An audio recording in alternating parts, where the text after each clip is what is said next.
নমস্কার বন্ধুরা, Bengali food জাংশনে আপনাদের সবাইকে আবার একবার স্বাগত জানাই। কেমন আছেন সবাই? আশা করি সবাই এই গরমেও সুস্থ আছেন, ভালো আছেন এবং সাবধানে আছেন। আজকে আমি আপনাদের জন্য নিয়ে এসেছি নিরামিষ দই পটল। এই দই পটলের রেসিপিটি দারুণ খেতে হয় এবং এটি যে কোনো নিরামিষ পদের সাথে রাইস, পোলাও, রুটি সব কিছুর সাথে খেতে খুব ভালো লাগে। চলুন দেখে নিই আজকে এই নিরামিষ দই পটলের রেসিপি আমি কিভাবে করলাম, তাই আপনাদের সাথে আমি আজকে শেয়ার করছি।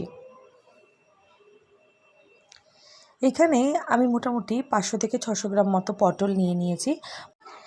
এর সাথে সাথে আমি নিয়েছি হলো টক দই, কাঁচা লঙ্কা ও আদা, নিয়েছি চারমগজ, হলুদ গুঁড়ো, কাশ্মীরি লঙ্কা গুঁড়ো, কাজু বাদাম, এর সাথে লবণ, সামান্য চিনি, জিরে, ধনে, শুকনো লঙ্কা।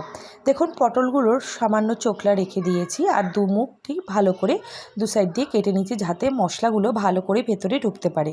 এরপর সামান্য হলুদ ও লবণ দিয়ে পটলগুলো আমি ভালো করে মাখিয়ে নিচ্ছি ভাজার জন্য। আজকে এই নিরামিষ দই পটলের রেসিপি যদি আপনাদের ভালো লেগে থাকে তাহলে লাইক, কমেন্ট ও শেয়ার করতে একদমই ভুলবেন না। আর আমার চ্যানেলে নতুন হয়ে থাকলে চ্যানেলটি সাবস্ক্রাইব করে পাশে থাকা বেল বাটনটি চাপ দিয়ে দেবেন, তাহলে আমি যখনই কোনো নতুন রেসিপি দেব আপনারা খুব সহজেই সেটি দেখে নিতে পারবেন। এরপর কড়াইতে সর্ষের তেল গরম করে আমি পটলগুলো ভালো করে ভেজে নেব ঢাকা দিয়ে। এই পটলের রেসিপিটি দারুণ কিন্তু খেতে হয় এবং সুস্বাদুও। পটলগুলো ভাজা হয়ে গিয়েছে, এরপর আমি একটি পাত্রে পটলগুলো তুলে নিচ্ছি। মোটামুটি 70 থেকে 80% মতো আমি পটলগুলো কুক করে নিয়েছি। অন্যদিকে কড়াইতে তেল গরম করে গোটা গরম মশলা, শুকনো লঙ্কা, কালো জিরে আমি ফোড়ন দিয়ে দিচ্ছি। এরপর এখানে আমি 1 চামচ মতো ধনে গুঁড়ো, হাফ চামচ হলুদ গুঁড়ো, 1 চামচ কাশ্মীরি লঙ্কা গুঁড়ো ও হাফ চামচ মতো হলুদ গুঁড়ো দিয়ে সামান্য জল দিয়ে একটি পেস্ট তৈরি করে নিয়েছি। এরপর তেলের মধ্যে এই পেস্টটি আমি ঢেলে দিচ্ছি। পেস্টটি ভালো করে নাড়াচাড়া করে নিচ্ছি। অন্যদিকে আমি আদা ও কাঁচা লঙ্কা বেটে নিয়েছিলাম, এবার আদা ও কাঁচা লঙ্কা বাটাটি এর মধ্যে দিয়ে দিচ্ছি। আমি এখানে 4 থেকে 5টা মতো কাঁচা লঙ্কা নিয়েছি আর সামান্য আদা দিয়ে একটি পেস্ট তৈরি করে নিয়েছিলাম। এরপর দিয়ে ভালো করে মশলাটি আরও একবার কষিয়ে নিচ্ছি। দিয়ে দিচ্ছি স্বাদ অনুযায়ী নুন ও চিনি। আদার কাঁচা গন্ধটি চলে গেলে এরপর আমি বাটি ধোয়া সামান্য জল দিয়ে দিচ্ছি যাতে মশলাটি তলা থেকে লেগে না যায়।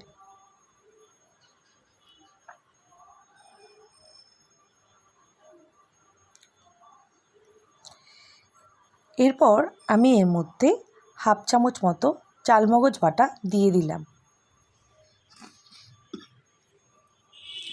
দিয়ে দিচ্ছি 2 টেবিল চামচ মতো কাজু বাদাম বাটা। এই সমস্ত মশলাগুলোই আমি শিলনোড়াতে পেস্ট করে নিয়েছি। এরপর মশলাটি যখন ভালোভাবে তেল ছাড়তে শুরু করে দিয়েছে তখন আমি ভেজে রাখা পটলগুলো এর মধ্যে দিয়ে দিচ্ছি। পটল দিয়ে ভালো করে নাড়াচাড়া করে নিলাম। যেহেতু কাজু বাদাম দেওয়ার সাথে সাথে মশলা ঘন হয়ে যায়, তাই তার মধ্যে আমি সামান্য জল একটু অ্যাড করে দেব।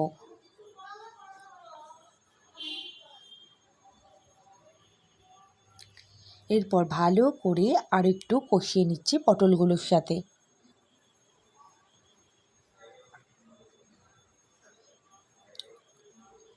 দিয়ে দিচ্ছি স্বাদ অনুযায়ী একটু লবণ। এই রেসিপিটা কিন্তু একটু গামাখা ভাব হবে। আপনারা চাইলে ভাতের সঙ্গে বা যে কোনো কিছু খাবারের সাথে যদি ঝোল রাখতে চান তাহলে সেক্ষেত্রে আরও জল অ্যাড করা যেতে পারে। এরপর দিয়ে দিচ্ছি টক দই, যেটি আমি সামান্য ফেটিয়ে রেখেছিলাম। আমি এখানে 3 চামচ মতো টক দই দিয়েছি। টক দই দিয়ে ভালো করে মিশিয়ে নিচ্ছি।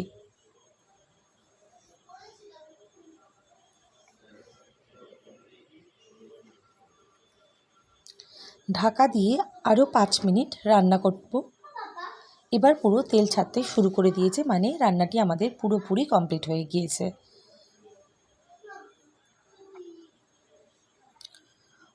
আমি দিচ্ছি এখানে সামান্য ঘি, খুবই সামান্য আমি এখানে ঘি ব্যবহার করেছি। আর এরপর আমি দিয়ে দেব সামান্য জায়ফল গুঁড়ো। একটি জায়ফল নিয়ে একটি ঘুষুনির সাহায্যে সামান্য একটু ওপর থেকে আমি ছড়িয়ে দিচ্ছি যাতে এই পটলের ফ্লেভারটা বা গন্ধটা আরও দারুণ হয়ে ওঠে। ব্যাস, আজকে দই পটল পুরোপুরি রেডি হয়ে গিয়েছে।